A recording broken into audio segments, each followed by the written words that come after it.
make many copies of works. And so his ideas are taken out of the Latin, translated into German, and circulated. And even though only a relatively small percentage of the population could read, people would gather around in taverns or people's homes, and they would have public readings, and then they would argue and discuss what was being said. And so these 95 Theses really call out the Pope. They call out Albert of Hohenzollern on this tremendously abusive practice and demand that it be stopped. And as you might imagine, the Pope does not like being told that what he's doing is sinful and outside of his power. And so he attempts to get Martin Luther to withdraw his objections and say that he was wrong. And Martin Luther is never willing to say he was wrong. And in this case, he is absolutely convinced that he is correct. And I think we can all agree, whichever your religious persuasion would have been on this, that selling spiritual things was clearly against church law and was considered sinful and wrong.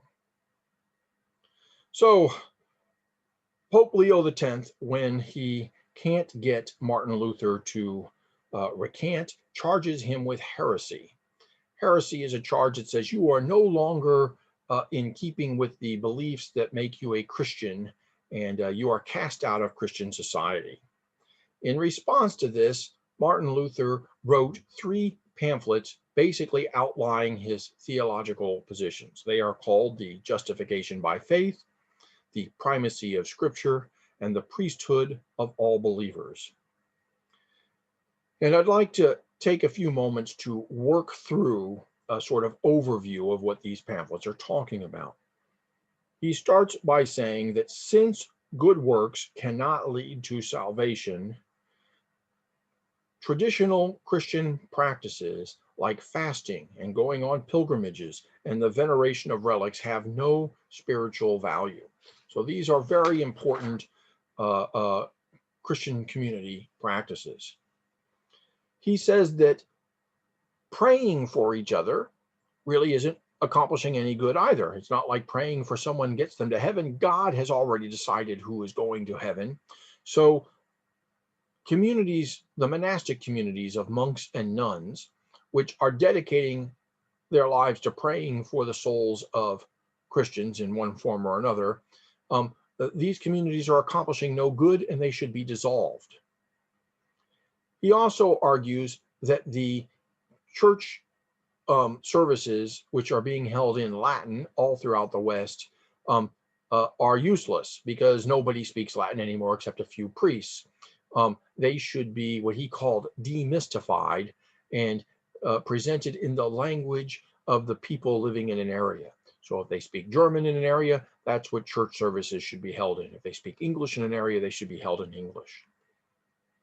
He argued that there should not be 7 sacraments, as Catholics believe there were coming out of the Fourth Lateran Council in the Middle Ages, but that there were only 2 that could be justified from the Bible, and that the others should be gotten rid of, that they were not real. So he keeps the sacrament of baptism and the sacrament of the Eucharist, which is the was created, the Last Supper, in terms of the body and blood of Christ, but he gets rid of everything else. He also argues that priests have no spiritual authority and therefore are just normal people and should be gotten rid of and replaced with ministers that are just well-educated humans with nothing special about them. He also said that since we're getting rid of the priests, let's get rid of the entire hierarchy of priests, from the Pope at the top right down to the lowest parish priests. So the bishops, the archbishops, the monsignors, the deacons, the whole hierarchy of the church he wants dissolved. And finally, he says this whole vow of celibacy thing, priests should be able to marry. This argument over whether or not priests could marry had been going on strong for several centuries now. The official teaching was that they were supposed to be celibate, though in fact we know that there was many priests actually had what we would call today a common law wife. Those wives were not recognized by the church, but Luther says this is foolish, get rid of them all. Now, if you stop and think about those 7 points, it is a massive attack upon the traditions and the institution of the Christian church. And they set off a firestorm in Germany of people arguing. His attacks on the popes and the cardinals and the bishops were especially popular with the masses, who felt that they had very little in common with these very wealthy individuals. There had also been a long string of spectacularly corrupt popes, and there had been, in the last couple of centuries, major crises where more than one person claimed to be pope. Sometimes there were 3 people claiming to be pope. There had been battles between the popes and the bishops over who was actually in charge of the church. The popes were involved heavily in warfare and political maneuvering in Italy.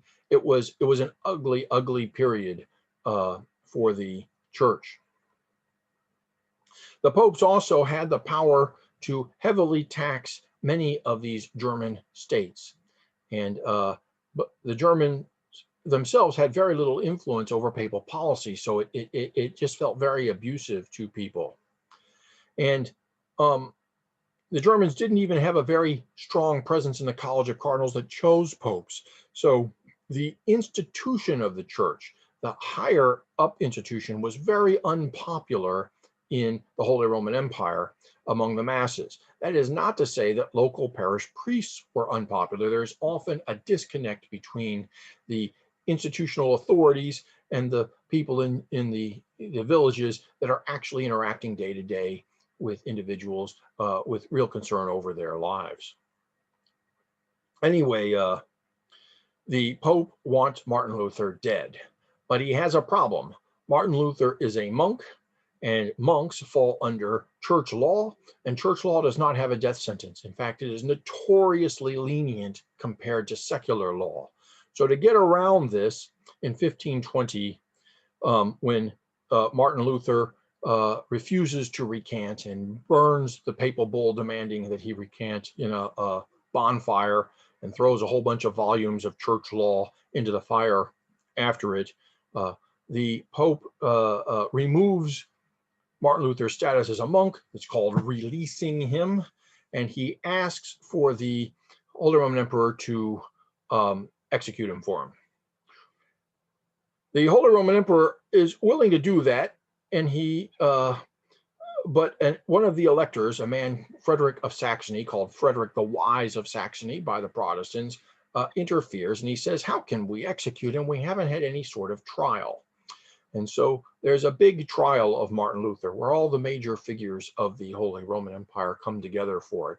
And Frederick the Wise used this period not to try to argue that Martin Luther was correct. It was foregone conclusion that he was going to be found guilty of heresy. I mean, to be honest, he is a heretic, even if we have sympathy for many of his positions as they were anti-corruption. But what he does instead is he sort of feels out the support for using Martin Luther's cause for a political revolution, in which the various princes of the various sections of the Holy Roman Empire could gain more power and authority for themselves. Now, I don't want this to sound as if this was crass political calculation on the part of all of these people. In any revolutionary idea, there's always a spectrum, especially when religion is involved. Some are true believers, some are callously using the religious movement for their own good. Most people fall in the middle somewhere.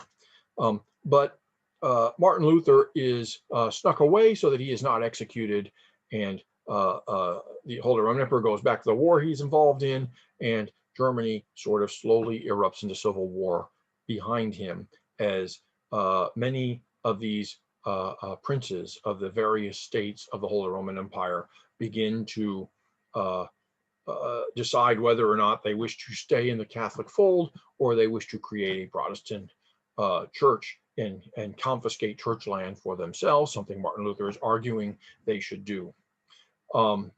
And generally speaking, the farther away from Rome you are, in other words, the farther north you are, the more likely you are to go Protestant in this movement.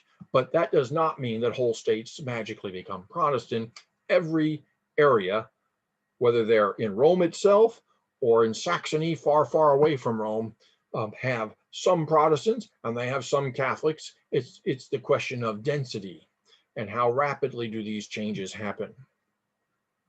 So it's very quickly turning into very dangerous warfare situations.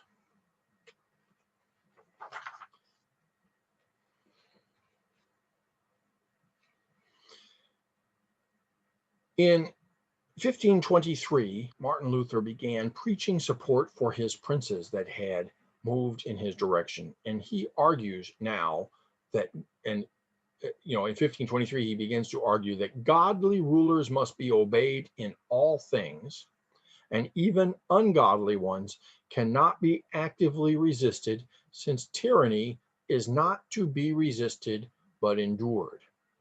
Now, many people have pointed out that this is an interesting position for a man who has just sparked a revolution to take. According to his own teachings, they should have stayed in the system that they had inherited, even with all of its problems, enduring it. But that's not what he does.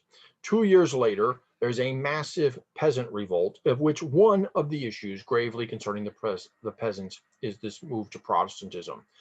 It's not the only reason. There are all the traditional reasons that peasants revolt: high rents, low wages, debt problems, unfair justice. So they are attacking landowners, the like, but it is a massive peasant rebellion of which clearly anti-Protestantism is a major inspiration. And Luther preaches against this rebellion. He argues that the rebels should be struck down like mad dogs. He says, strike, strangle, stab secretly or in public, and remember that nothing can be more poisonous than a man in rebellion. Again, the irony is clear. Luther himself is a man in rebellion, arguing that those now rebelling against his princes should be effectively murdered. And 100,000 peasants were killed suppressing this rebellion. But it's an interesting thing. There had been heretical movements before that failed, but because of this combination of politics with the religious dissent, Protestantism catches hold and begins to spread. But it does not spread in a unified fashion. Different regions have a slightly different twist upon it. And so in many ways in the 16th century, Christianity is becoming closer to what it was in the 2nd and 3rd centuries before Emperor Constantine embraced the Christianity and helped it to unify itself and to become more uniform. So there are lots of subtly different interpretations going on of what exactly Christ's church on earth should look like. Let me give you now an example that is the strongest example after Martin Luther, and that is of John Calvin, who is actually in many ways more influential on what Protestantism will look like than Martin Luther is. He doesn't start it, but he systematizes it in a way that really helps it to be more attractive to large numbers of people. He was a French lawyer, John Calvin, who underwent a religious experience around the year 1533 and converted from Catholicism to Protestantism. Because Protestantism was illegal in France, he fled to Switzerland, where he published the first systematic statement of Protestant beliefs. It is called the Institutes of the Christian Religion. For Calvin, God is all-powerful. The term we use is called omnipotent. And the entire universe depends on God's will to stay in existence. Because of a concept called original sin, the first time humanity broke with the will of God, believed by these people to be expressed by Adam and Eve eating the apple at the bequest of the serpent. Because of that original sin, all humanity are sinners as well for Calvin. But for reasons of his own, Calvin believed that God has predestined some human beings for salvation and the rest for damnation. Again, this idea of predestination, which is where the real opposite